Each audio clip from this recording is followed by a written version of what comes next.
Lady brought me this Toyota Avalon. Big complaint was that the brakes shake whenever they're applied. These rotors are pretty warped. Brake pads are really low. Not only are the front really bad, but also the rear are extremely low. Look at that. Replacing the brakes all around and the dirty brake fluid.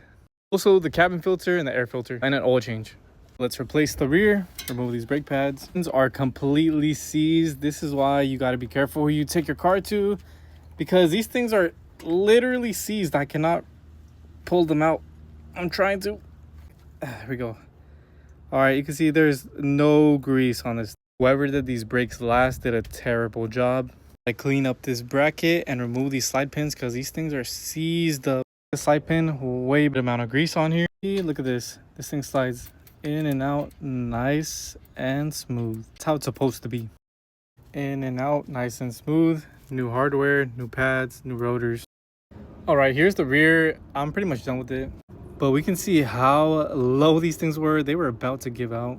Same thing with this rotor right here. The new stuff is going on. Slide pins, of course, were pretty much seized onto the thing, so we're gonna put new grease, nice and lubed up. All right, so just like that, new pads, new rotors, lubricated the slide pins and cleaned them out. Last thing left to do is bleed out the brakes. Basically flush the brakes. It's time to do the brake flush. Look how disgusting this brake fluid is. It's literally black. We're gonna do a flush, pulling it out right here. Sucks out all the brake fluid. Look at that. All right, put this little device here. That way it doesn't run empty. We can see already how clear it is. Nice and clear. It looks like water in there. Thing draining, we can see it's going down little by little. I can keep my eye on it while I do the oil change.